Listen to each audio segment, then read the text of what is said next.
Lieutenant Commander Marcus Kane had spent 12 years mapping death worlds, which meant he thought he'd developed a healthy respect for what lethal environment really meant. Then he got assigned to Keth 7, and he realized he'd been working in the minor leagues. Keth 7 was one of the galaxy's most notorious death worlds, toxic atmosphere that corroded most materials, unpredictable seismic activity that could swallow entire valleys without warning, carnivorous flora releasing paralytic spores, and apex predators that hunted with pack intelligence. The planet was so dangerous, it was used exclusively as a proving ground for elite military units, and as a final resort dumping ground for materials too hazardous to store anywhere else. Only humans, having evolved on Earth, a death world by galactic standards, possessed the physiological adaptations necessary to survive Keth 7 even temporarily. Marcus was 34, specialized in extreme environment operations. He worked solo by preference. Fewer people meant reduced resource consumption and greater operational flexibility in environments where every decision could mean life or death. While mapping a particularly unstable region in Keth 7 equatorial zone, an area known for sudden atmospheric pressure shifts and aggressive predator concentrations, Marcus discovered something completely unexpected. An alien woman collapsed in a crater, severely injured and barely conscious. She was Velkari, a species Marcus recognized from diplomatic briefings. The Velkari were an ancient civilization known for psychic abilities, elaborate court protocols, and rigid hierarchical society where royal bloodlines were considered sacred. This particular woman's clothing, despite being shredded and soaked with blood, bore symbols and materials that clearly indicated the highest levels of Velkari nobility, possibly even imperial rank. The woman had sustained grievous injuries, deep lacerations that looked ceremonial in their precision, energy weapon burns consistent with execution protocols, and clear evidence of prolonged torture. These weren't wounds from Keth 7 environment. They were from deliberate violence. As Marcus approached to provide emergency medical intervention, the woman's eyes opened with sudden clarity despite her obvious agony. She spoke in the Velkari language, which Marcus's neural translator rendered into heavily accented standard. "Human, you must not touch me. I bear the death mark, an ancient curse that condemns any who make physical contact with my skin. You will be bound to my fate, chained to my death. Leave me. Do not doom yourself for one already condemned." Marcus paused for exactly 3 seconds to assess the medical situation. The woman was in critical condition, massive blood loss, internal injuries almost certainly fatal without immediate treatment, and she'd be dead within 5 minutes if he didn't intervene. Marcus made his decision with the same instinctive certainty that had kept him alive through countless lethal situations. He wasn't abandoning someone he had the skills to save, regardless of warnings about supernatural consequences. "Not leaving anyone to die when I can help," Marcus stated firmly, already reaching for his medical kit. "We'll deal with curses after you're not bleeding out." Marcus began emergency medical treatment despite the woman's protests, which weakened rapidly as she lost consciousness. The moment Marcus's bare hand made contact with her skin to check her pulse, something extraordinary happened. There was a sensation like electricity and fire simultaneously coursing through Marcus's nervous system, and brilliant crimson patterns erupted across both their bodies. Intricate, interconnected designs that looked like they were being burned into their skin by invisible flames. The patterns glowed with intense heat for several seconds, permanently etching themselves into their flesh, before fading to dark red markings that resembled elaborate tattoos. Marcus registered this occurrence with professional detachment. The glowing marks were definitely unusual, but they were substantially less immediately life-threatening than the arterial bleeding and probable internal organ damage. Over the next several hours, Marcus worked with intense focus to keep the woman alive. He treated the worst lacerations, used emergency medical foam to stabilize internal bleeding, administered broad-spectrum medications, and created a protected shelter using his survival equipment. The woman regained consciousness periodically, and each time she looked at Marcus with an expression combining profound gratitude with deep horror. Once the immediate crisis had passed, and the woman was stable enough for coherent conversation, she introduced herself with formal precision. She was Empress Sarith Velmora, supreme sovereign of the Velkari Dominion, ruler of 23 star systems and 57 inhabited worlds. She'd been betrayed by her own royal council, powerful nobles who opposed her recent efforts to reform Velkari society. The conspirators arranged for her personal guard to turn on her during a private meditation retreat. They tortured her to extract psychic access codes, then ritually placed the death mark upon her, an ancient curse weapon that ensures slow, agonizing death while making the cursed individual toxic to anyone who might try to help them. Finally, they transported her to Keth 7 and dumped her in this unstable region, knowing that Velkari physiology cannot survive Deathworld conditions, and that the planet's extreme environment would finish what the curse started. Sarith explained the death mark with greater clarity. It was an ancient Velkari curse weapon, banned for over 2,000 years. The mark bound the cursed individual to an inevitable fate of death, and that fate transferred to anyone who made physical contact. According to all recorded Velkari history, once the mark had been transferred through touch, both individuals were bound together. They shared physical sensations and emotional states. Their life forces became intertwined, and when one died, the other followed within hours. The death mark could not be removed, reversed, or survived by any known means. Marcus listened to Sarith's explanation while continuing to monitor her vital signs. He asked the practical question: "If this mark is as absolute as you say, what's our timeline?" Sarith's response was delivered with resignation. According to the ancient texts, victims typically died within 7 days. The curse functioned by progressively destroying the body's ability to maintain life. Organ systems failed, cellular structures broke down, and psychic energy was drained away. She had been expected to die alone in agony on this death world. But now Marcus had the mark as well, transferred through the contact he made to save her life. Marcus processed this information analytically. 7 days was a concrete timeline to work with, not an automatic death sentence. He'd survived situations that should have killed him by refusing to accept impossibility and by focusing on identifying solutions. Over the next several days, Marcus worked on 2 parallel objectives: keeping both himself and Sarith alive on Keth 7, while searching for any possible countermeasure to the death mark. The survival aspect was brutally challenging. Sarith's Velkari physiology was completely unsuited for Deathworld conditions. The atmospheric composition was toxic to her. The gravity variations stressed her skeletal structure. The temperature extremes affected her severely, and the planet's aggressive wildlife viewed her as easier prey. Marcus had to constantly adapt his strategies to protect someone physiologically fragile compared to Deathworld-adapted humans, while managing his own exposure to a dangerous environment. During this time, Marcus began experiencing the effects of the death mark firsthand. He could sense Sarith's physical state with startling precision: the pain from healing injuries, the respiratory distress, the constant exhaustion, and the bone-deep terror from being physiologically helpless.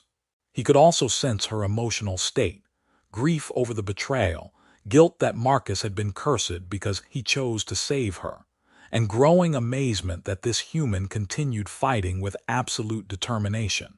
Sarith experienced the same connection to Marcus. She could sense his constant tactical awareness, the way he perpetually evaluated threats and calculated responses, the absolute refusal to accept defeat, and the complete absence of regret about touching her despite the curse. As they spent time together, Sarith began to truly understand what it meant that Marcus was Deathworld born.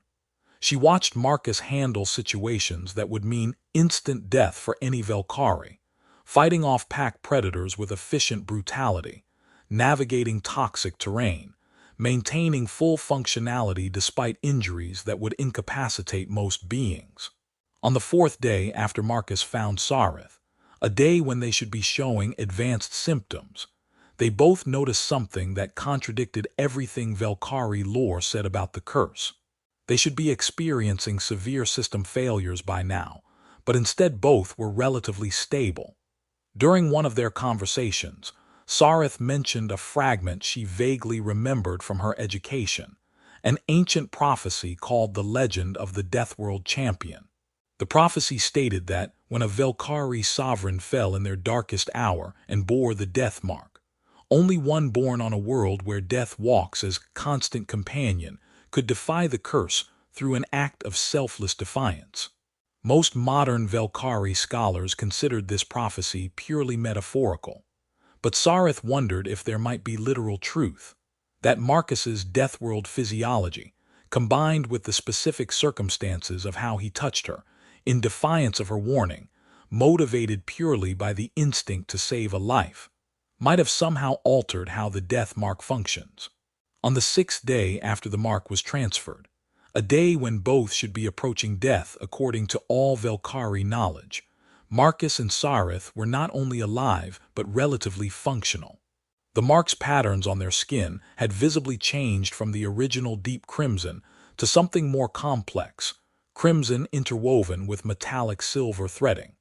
Marcus decided they needed to attempt contact with the outside galaxy.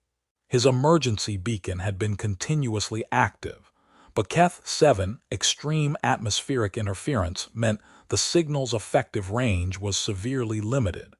He needed to reach higher elevation to boost the signal.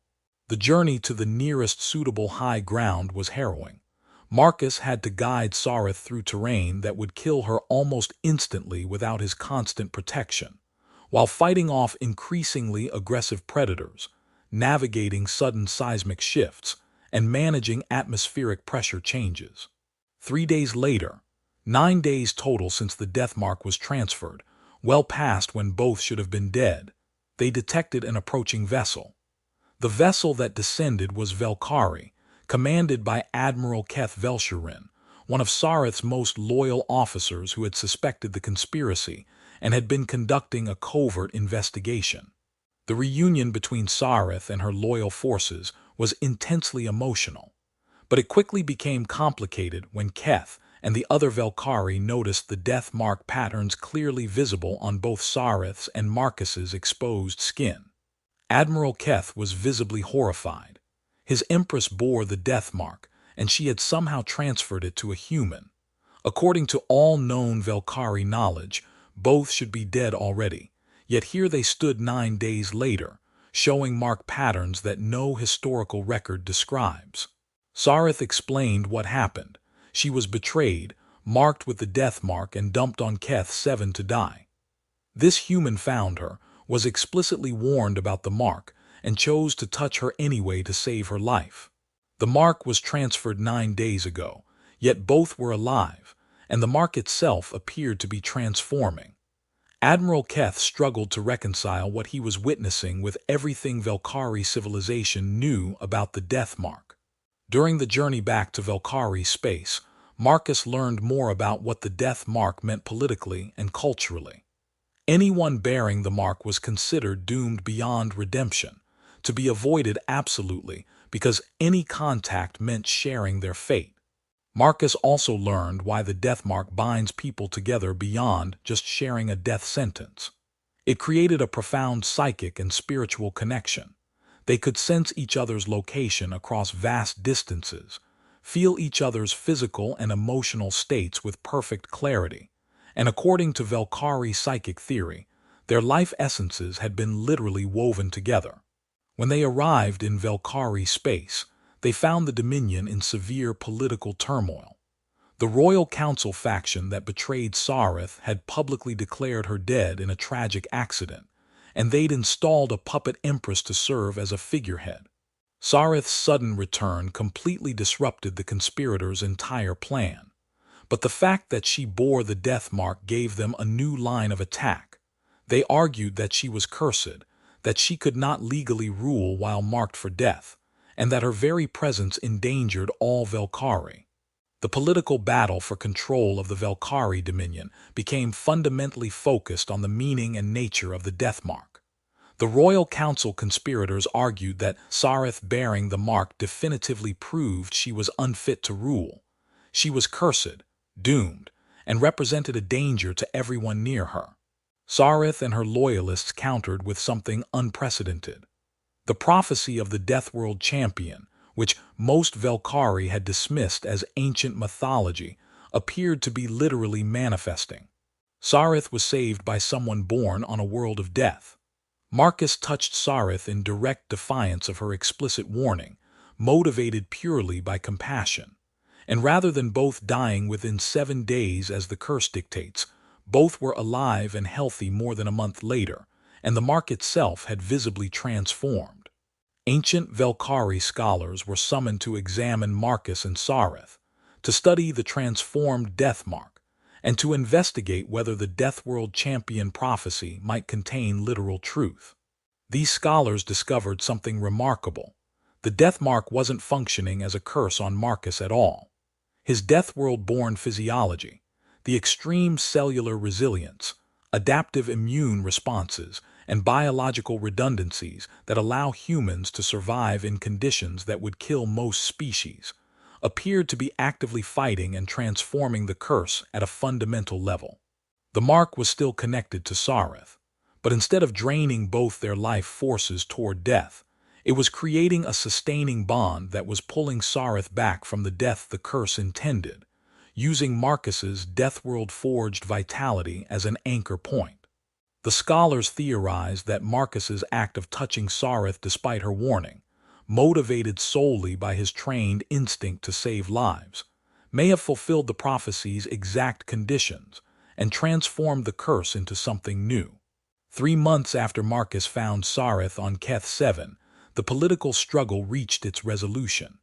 The conspirators' plot was fully exposed, and the Royal Council members directly responsible were arrested and faced trial for high treason. The argument that Sareth could not rule because she bore the death mark was systematically defeated by the scholarly evidence that the mark had been transformed by the prophecy's fulfillment. Marcus was offered formal position within the Velkhari dominion as Sareth's bonded champion and chief advisor on security matters.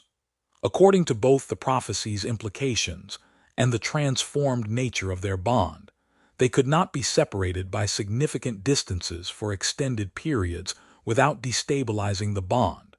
But beyond these mystical requirements, both Marcus and Sareth had developed genuine respect, trust, and growing affection through their shared survival and political battles. Over the following years, Marcus and Sareth built both a political partnership and a personal relationship that deepened into genuine love.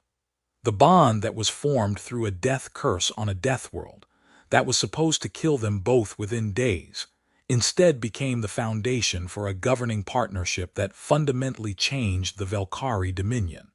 The story ended years after that initial moment on Keth 7, when Marcus chose to touch Sareth despite her desperate warning.